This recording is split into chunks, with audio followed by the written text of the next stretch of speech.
ಕೊಡಗಿನ ಕಾಟಗೇರಿಯ ಜನರ ಬಳಿಗೆ ಟಿವಿ9 ತಂಡ ತಲುಪಿದೆ. ನೀವು ಕೊಟ್ಟಿರುವಂತಹ ಅಂದ್ರೆ ಜನಸಾಮಾನ್ಯರು ಕೊಟ್ಟಿರುವಂತಹ ಸಾಮಾನ್ಯ ಮಂದಿ, ಇಲ್ಲಿನ ಬೆಂಗಳೂರಿನ ಮಂದಿ ಕೊಟ್ಟಿರುವಂತಹ ಏನು ಸಾರ್ವಜನಿಕರಿಂದ ನಾವು ಪಡೆದಿರುವಂತಹ ಅಗತ್ಯ ಸಾಮಗ್ರಿಗಳನ್ನ ಇದೀಗ ನಾವು ಕೊಡಗಿನ ಮಂದಿಗೆ ಹಸ್ತಾಂತರಿಸುವಂತ ಕೆಲಸವನ್ನ ಮಾಡ್ತಾ ಇದ್ದೀವಿ. ಕೇವಲ ಅಲ್ಲಿರುವಂತಹ ಪರಿಹಾರ ಕೇಂದ್ರಗಳಿಗೆ ಹೋಗದೆ ಅಥವಾ ರಸ್ತೆ ಪಕ್ಕದಲ್ಲಿ ವಾಹನವನ್ನ ಹಾಕೊಂಡು ಕೇವಲ ವಿತರಿಸದೆ, ಅವು ಎಲ್ಲೆಲ್ಲಿ ಅದು ಬೇಡಿಕೆ ಇದೆ, ಎಲ್ಲೆಲ್ಲಿ ಯಾರ್ಯಾರಿಗೆ ಅದರ ಅವಶ್ಯಕತೆ ಅತಿ ಹೆಚ್ಚಾಗಿದೆ ಆ ಸ್ಥಳಗಳಿಗೆ ನೇರವಾಗಿ ಹೋಗುವಂತ ಕೆಲಸವನ್ನ ಏನು ಟಿವಿ9 ಮಾಡ್ತಾ ಇದೆ. ಕೊಡಗು ಭಾಗಮಂಡಲ ರಸ್ತೆಯ ಕಾಟಗೇರಿಗೆ ಭೇಟಿ ಕೊಟ್ಟಿದೆ. ಸಂಪರ್ಕ ಕಳೆದುಕೊಂಡಿರುವಂತಹ ಒಂದು ನಿರಾಶ್ರಿತರ ಬಹಳ ಮಂದಿ ಇಲ್ಲಿ ಇದ್ದಾರೆ. ನಿರಾಶ್ರಿತರು, ಅವರಿಗೆ ಅಗತ್ಯ ಸಾಮಗ್ರಿ ಪೂರೈಕೆ ಮಾಡುವಂತ ಕೆಲಸವನ್ನ ಟಿವಿ9 ಮಾಡ್ತಾ ಇದೆ. ಸಂತ್ರಸ್ತರಿಗೆ ಅಕ್ಕಿ, ಕ್ಯಾಂಡಲ್ ಪ್ರಮುಖವಾಗಿ, ಯಾಕಂತಂದ್ರೆ ಅಲ್ಲಿ ಬೆಳಕೆ ಇಲ್ಲ, ಹಾಗಾಗಿ ಸಂತ್ರಸ್ತರಿಗೆ ಅಕ್ಕಿ, ಕ್ಯಾಂಡಲ್ ಜೊತೆಗೆ ಬಿಸ್ಕಟ್, ಬ್ರೆಡ್, ಹಾಲನ್ನ ವಿತರಿಸುವಂತ ಕೆಲಸವನ್ನ ಟಿವಿ9 ತಂಡ ಮಾಡ್ತಾ ಇದೆ. ಸೊ ಹಾಲು, ಬ್ರೆಡ್ ಜೊತೆಗೆ ಏನು ಕ್ಯಾಂಡಲ್ ಗಳನ್ನ ವಿತರಿಸುವಂತ ಕೆಲಸವನ್ನ ಟಿವಿ9 ತಂಡ ಮಾಡ್ತಾ ಇದೆ. ಇನ್ನೊಂದು ವಿಚಾರ ಅಂತ ಅಂದ್ರೆ, ಜಿಲ್ಲಾಡಳಿತದ ಅಧಿಕಾರಿಗಳಿಗೂ ಕೂಡ ಅಲ್ಲಿಗೆ ತಲುಪೋದಕ್ಕಾಗಿರ್ಲಿಲ್ಲ. ಅಂತಹ ಸ್ಥಳಗಳಿಗೆ ಹೋಗಿ ಅಗತ್ಯ ಸಾಮಗ್ರಿಗಳನ್ನ ಟಿವಿ9 ಪೂರೈಸ್ತಾ ಇದೆ. ಒಂದ್ ಕಡೆ ಜಿಲ್ಲಾಡಳಿತ ಕಡೆಯಿಂದ ಅಲ್ಲಿಗೆ ಹೋಗಕ್ಕಾಗ್ತಾ ಇಲ್ಲ, ಮತ್ತೊಂದ್ ಕಡೆ ನಗರಕ್ಕೆ ಹೋಗಿ ಅಗತ್ಯ ಸಾಮಗ್ರಿಯನ್ನ ತರೋದಕ್ಕೆ ಅಲ್ಲಿರುವಂತಹ ಮಂದಿಗೆ ಸಾಧ್ಯವಾಗ್ತಾ ಇಲ್ಲ. ಈ ಕಾರಣಕ್ಕಾಗಿ ಭಾರಿ ಮಳೆಯಿಂದ ಕುಸಿದು ಬೀಳುವಂತ ಸ್ಥಿತಿಯಲ್ಲಿ ಮನೆಗಳಿದ್ದಾವೆ. ಆ ಊರನ್ನ ಬಿಟ್ಟು ಹೊರಗೆ ಬರಲಾಗದೇ ಇರುವಂತಹ ಸ್ಥಿತಿಯಲ್ಲಿ ಅಲ್ಲಿನ ಜನ ಇದ್ದಾರೆ.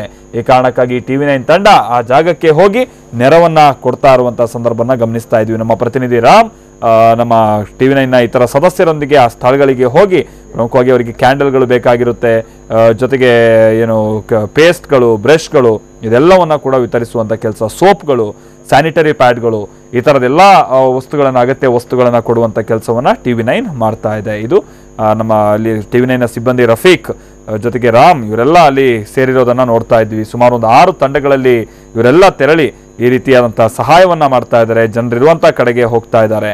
ಹಾಗೆ ಮನೆ ಮಠವನ್ನೆಲ್ಲ ಬಹಳಷ್ಟು ಮಂದಿ ಕಳೆದುಕೊಂಡವರಿದ್ದಾರೆ, ಅಂತವರಿಗೆ ಹೆಲ್ಪ್ ಆಗಲಿ ಅಂತ ಹೇಳಿ ಬಕೆಟ್ಗಳು, ಚೆಂಬು, ಈ ತರದ ವಸ್ತುಗಳನ್ನ, ಅಗತ್ಯತೆ ಇರುವಂತಹ ವಸ್ತುಗಳನ್ನ ಕೊಡಲಾಗ್ತಾ ಇದೆ. ಕುಡಿಯೋ ನೀರಿನ ಅವಶ್ಯಕತೆ ಇದೆ, ಹೀಗಾಗಿ ವಾಟರ್ ಬಾಟಲ್ಗಳನ್ನ ಯಥೇಚ್ಛವಾಗಿ ಅವರಿಗೆ ಕೊಡಲಾಗ್ತಾ ಇದೆ. ಇನ್ನೂ ಒಂದಷ್ಟು ದಿನಗಳ ಕಾಲ ಅವರಿಗೆ ಸಹಾಯಕ್ಕೆ ಬರಲಿ ಅಂತ.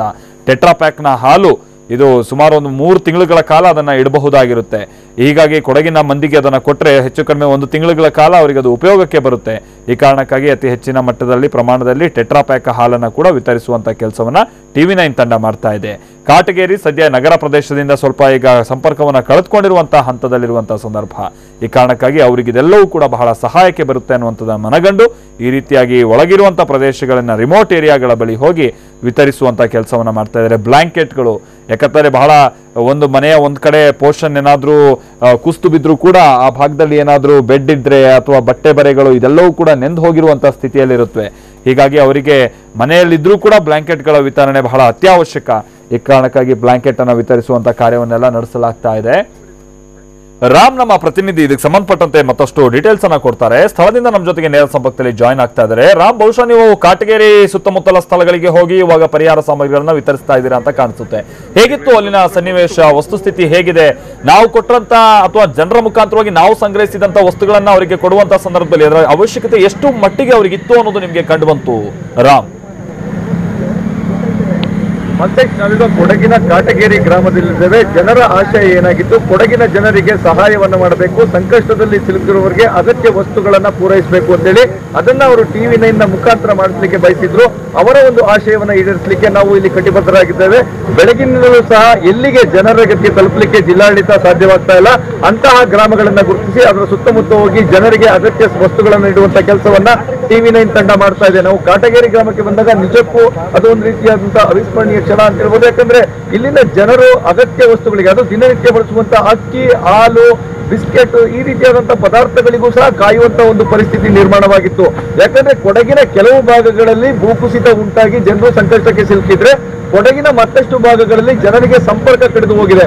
ಅಂದ್ರೆ ಅವರು ತಮ್ಮ ದಿನನಿತ್ಯದ ಬಳಕೆ ವಸ್ತುಗಳನ್ನ ಖರೀದಿ ಮಾಡ್ಲಿಕ್ಕೂ ಸಹ ಹೊರಗೆ ಬಾರದಂತಹ ಪರಿಸ್ಥಿತಿ ನಿರ್ಮಾಣವಾಗಿದೆ. ಅಂತಹ ಜನರನ್ನ ಗುರುತಿಸಿ ಅವರಿಗೆ ಸಹಾಯ ಹಸ್ತ ಚಾಚಬೇಕು ಅಂತೇಳಿ ಟಿವಿ9 ಇವತ್ತು ಏನು ಬೆಳಗ್ಗೆ ಹೊರಟಿತ್ತು.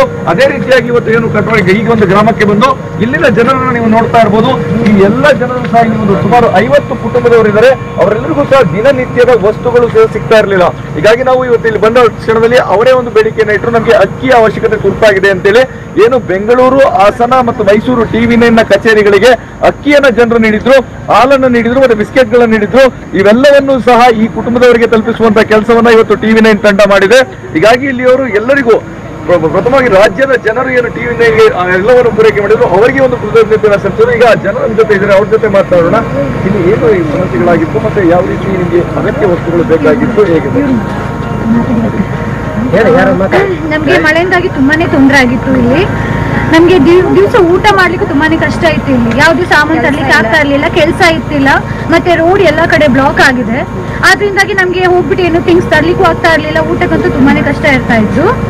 ಆದ್ರೆ ಇವತ್ತು TV9 ಅವರು ಬಂದಿದ್ದಾರೆ. ಇಲ್ಲಿಗೆ ಬಂದು ಆದಷ್ಟು ನಮ್ಗೆ ಅಕ್ಕಿ ಮತ್ತೆ ಏನೇನು ಅವಶ್ಯಕತೆ ಇದೆಯೋ, ಪೇಸ್ಟ್ ಆಗಿರ್ಬೋದು, ಬೆಡ್ಶೀಟ್ ಮತ್ತೆ ಸೋಪ್ ಕೀಪ್ ಎಲ್ಲ ತಂದು ಕೊಟ್ಟಿದ್ದಾರೆ. ಇದರಿಂದ ತುಂಬಾನೇ ಒಂದು ಸಹಾಯ ನಮ್ಗೆ ಆಗಿದೆ. ಇದ್ರ ಜೊತೆಗೆ ನಾನು ಕರ್ನಾಟಕದ ಪೂರ್ತಿ ಜನತೆಗೂ ಇದಕ್ಕೆ ಒಂದು ತುಂಬಾ ಧನ್ಯವಾದ ಹೇಳ್ತಾ ಇದ್ದೀನಿ. ಇದಿಷ್ಟೇ ಕಷ್ಟ ಅಲ್ಲದೆ ಇನ್ನೂ ತುಂಬಾನೇ ಜನ ಕಷ್ಟ ಪಡ್ತಾ ಇದ್ದಾರೆ. ಕೆಲವರಿಗೆ ಮನೇನೂ ಇಲ್ಲ. ಆದ್ರಿಂದಾಗಿ ನಾನು ನಿಮ್ಮಲ್ಲಿ ಇನ್ನೂ ಕೇಳ್ಕೊಳ್ಳೋದು ಏನಂದ್ರೆ, ದಯವಿಟ್ಟು ನಿಮ್ ಕೈಲಿ ಎಷ್ಟಾಗುತ್ತೆ ಅಷ್ಟು ಸಹಾಯ ನಮ್ಗೆ ಒಂದು ಮಾಡಿಕೊಡಿ. ಅದರಿಂದಾಗಿ ನಮ್ಗೆ ಒಂದು ನಮ್ಮ ಮಾಮೂಲಿ ಜೀವನ ಹೇಗೆ ಒಂದು ನಡೆಸೋದಕ್ಕೊಂದು ಸಹಾಯ ಆಗುತ್ತೆ. ಇದು ಇಷ್ಟು ಕೇಳ್ಕೊಳ್ತಾ ಇದ್ದೀನಿ. ಹೇಗಿತ್ತು ಸರ್ ಕಷ್ಟವಿದೆ. ನಾವು ತೋಟ ಕಟ್ಟು ಮಾಡಬೇಕು. ತೋಟ ಕಟ್ಟಲು 2 ತಿಂಗಳಾಯ್ತು. ನಮಗೆ ಇದೇ ತರ ಇರುವಂಗೆ ಎಲ್ಲ ನೀರು ಪರವಾಗಿಲ್ಲ, ಅನುಕೂಲ ಆಗಿದೆ. ಅದೇ ತರ ನಮಗೆ ಅನುಕೂಲ ಮಾಡ್ಕೊಡ್ತಾ ಕೆಲಸ ಇಲ್ಲದೆ ಹೋಗಿ ಬರ್ಲಿಕ್ಕೆ ಆಗೋದಿಲ್ಲ. ಮನೆಯಲ್ಲಿ ಮಕ್ಕಳು ವಯಸ್ಸಾದವರೆಲ್ಲ ಇದ್ದಾರೆ. ಈಗ ಸಹಾಯ ಮಾಡಲಿಕ್ಕೆ ಮತ್ತೆ ಇನ್ನೊಂದು ಅಂತ ಹೇಳಿದ್ರೆ, ಏನು ಈ ಒಂದು ಸಂಕಷ್ಟಕ್ಕೆ ಸಿಲುಕಿದಂತಹ ಸ್ಥಳಗಳಿತ್ತು, ಅಲ್ಲಿ ತಮ್ಮ ಪ್ರಾಣವನ್ನು ರಕ್ಷಿಸಿಕೊಂಡು ಇಲ್ಲಿ ಆಶ್ರಯ ಪಡೆದಿರುವಂತವ್ರು ನಮ್ಮ ಜೊತೆಗಿದ್ದಾರೆ. ಅವ್ರ ಜೊತೆ ಮಾತಾಡೋಣ. ನೀವು ಯಾವ ಊರಿನಿಂದ ಬಂದ್ರಿ, ಮತ್ತೆ ಇಲ್ಲಿ ಆಶ್ರಯ ಪಡೆದಿದ್ರಿ? ಇಲ್ಲಿ ದಿನನಿತ್ಯದ ವಸ್ತುಗಳು ಸಿಗ್ತಾ ಇತ್ತಾ ಇಲ್ವಾ ನಿಮ್ಗೆ? ಇಲ್ಲಿ ದಿನನಿತ್ಯದ ವಸ್ತುಗಳು ಸಿಗ್ತಿಲ್ಲ, ತುಂಬಾ ಕಷ್ಟ ಆಗ್ತಿತ್ತು. ರೋಡ್ ಸಂಪರ್ಕ ಎಲ್ಲ ಕಡಿತಗೊಂಡಿತ್ತು. ನಾವು ಪ್ರಾಣ ಭಯದಿಂದ ಹಾಲೇರಿದ್ದೇವೆ. ಅಲ್ಲಿ ಇವಾಗ ನೋಡ್ಲಿಕ್ಕೆ ಆಗೋದಿಲ್ಲ. ಮನೆ ಎಲ್ಲಿದೆ, ಆಸ್ತಿ ಎಲ್ಲಿದೆ, ತೋಟ ಎಲ್ಲಿದೆ, ಏನಿದೆ, ಎಷ್ಟು ಪ್ರಾಣ ಹಾನಿ ಆಗಿದೆ, ಎಷ್ಟು ಹೆಣ ಮಣ್ಣೊಳಗಿದೆ, ಏನು ಗೊತ್ತಾಗ್ತಿಲ್ಲ. ಕಣ್ಣೀರಲ್ಲಿ ಕೈ ತೊಳಿತಿದ್ದಾರೆ. ಈ ಕೊಡಗಿಗಿಂತ ಪರಿಸ್ಥಿತಿ ಬರ್ತದೆ ಯಾರೂ ನೆನೆಸಲಿಲ್ಲ. ಈ TV9 ಅವರು ಬಂದು ಇವತ್ತು ನಮ್ಮ ಮನೆ ಬಾಗಿಲಿಗೆ ಬಂದು ಅನ್ನ, ಅಕ್ಕಿ, ಆಹಾರ, ನೀರು, ಹಾಲು, ಮೊಟ್ಟೆ ಪ್ರತಿಯೊಂದು ಸೌಕರ್ಯವನ್ನು ಒದಗಿಸಿಕೊಟ್ಟಿದ್ದಾರೆ. ಅದಕ್ಕೆ ಕೋಟಿ ಕೋಟಿ ನಮಸ್ಕಾರಗಳು. ಸರ್, ಈಗ ರಾಜ್ಯದ ಜನತೆ ನಮಗೆ ಕೊಟ್ಟಿದ್ರು, ಈಗ ಕೊಡಗಿನ ಜನರಿಗೆ ತಲುಪಿಸಿ ಅಂತಿದೆ. ನಮಗೆ ನಿಮ್ಮ ಮನೆ ಬಾಗಿಲಿಗೆ ಬಂದು ಕೊಡಬೇಕಾಗಿತ್ತು, ನಿಮಗೆ ತಲುಪಿಸಿದ್ದೇವೆ. ರಾಜ್ಯದ ಜನರಿಗೆ ಏನು ಹೇಳ್ತೀವಿ? ರಾಜ್ಯ ಜನತೆಗೆ ತುಂಬ ಧನ್ಯವಾದವನ್ನು ಹೇಳ್ತಾ ಬಯಸ್ತೇನೆ. ನಾವಂದರೆ ನಮ್ಮದು ಊರು ಇದೆ ಸುರಸಿಂದ. ನಾವು ಹಟ್ಟಿಯೊಳೆ ಎಸ್ಟೇಟಲ್ಲಿ ಕೆಲಸ ಮಾಡಿಕೊಂಡಿದ್ದು. ಅಲ್ಲಿ ತುಂಬ ಮಳೆ ಆದ್ದರಿಂದ ನಾವು ಇಲ್ಲಿಗೆ ಓಡಿ ಬಂದಿದ್ದೀವಿ. ಈ ಜೀವನ ಇದರಿಂದ ಅಲ್ಲಿ ಏನಾಗಿ ನಮ್ಮದು ಮನೆಯಾಗಿನ ಎಲ್ಲ ಬಿಟ್ಟು ಬಂದಿದ್ದೀವಿ. ನಾವು ಏನು ತರಲಿಲ್ಲ, ಬರೀ ಹಾಕಿದ ಬಟ್ಟೆಯಲ್ಲಿ ಬಂದಿದ್ದೀವಿ. ಅಲ್ಲಿ ಇನ್ನು ಹೋಗಿ ನೋಡಬೇಕು ಪರಿಸ್ಥಿತಿ ಏನಾಗಿದೆ ಅಂತ ಅಲ್ಲಿ ಗೊತ್ತಿಲ್ಲ. ಇನ್ನು ನಾಳೆ ನಾಡಿದ್ದು ಮಳೆ ಕಡಿಮೆ ಆಗಿದ್ರೆ ಹೋಗಿ ನೋಡಬೇಕು. ಮತ್ತು ಈಗ ನಮ್ಮದು ನಾವೆಲ್ಲ ನಮ್ಮ ಫ್ಯಾಮಿಲಿ ಎಲ್ಲ ಸುರಕ್ಷಿತವಾಗಿದ್ದಾರೆ. ಇಲ್ಲಿ ಬಂದಿದ್ದೀವಿ. ಅಲ್ಲಿ ನಮ್ಮ ತೋಟದಲ್ಲಿ ಇದ್ದ ಜನಗಳು ಎಲ್ಲಿ ಹೋಗಿದ್ದಾರೆ ಏನು ಗೊತ್ತಿಲ್ಲ. ನಮ್ಮ ಸಾವುಕಾರರು ಬೆಂಗಳೂರಲ್ಲಿದ್ದಾರೆ. ಮಲ್ತೇಶ್, ಇದು ಇಲ್ಲಿ ಜನರ ಮಾತು. ಅಂದ್ರೆ ಅವರು ಅಲ್ಲಿಂದ ಪ್ರಾಣ ಭಯದಿಂದ ಬಂದು ಏನನ್ನೂ ಸಹ ತರದೆ ತಮ್ಮ ಹುಟ್ಟುಡುಗೆಯಲ್ಲಿ ಇಲ್ಲಿಗೆ ಬಂದು ಒಂದು ರಕ್ಷಣೆಯನ್ನು ಪಡ್ಕೊಂಡಿದ್ದು. ಅದೇ ದಿನನಿತ್ಯದ ಸಾಮಗ್ರಿಗಳು ಅವರಿಗೆ ಸಿಗ್ತಾ ಇರಲಿಲ್ಲ.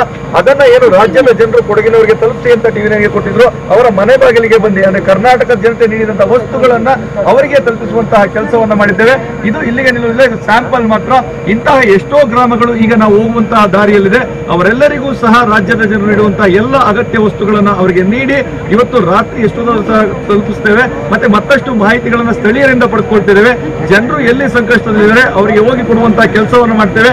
ಕೇವಲ ಗಂಜಿ ಕೇಂದ್ರಗಳಲ್ಲಿ ಏನು ಆಶ್ರಯ ಪಡೆದಿದ್ದಾರೆ ಅವರು ಮಾತ್ರ ಜನಗಳಲ್ಲ, ಆ ಜನಗಳಲ್ಲದೆ ಹೊರಗಡೆ ಇರುವಂತಹ ಜನರಿಗೂ ನೀಡುವಂತಹ ಒಂದು ಕೆಲಸವನ್ನ TV9 ಮಾಡ್ತಾ ಇದೆ. Okay, thank you Ram.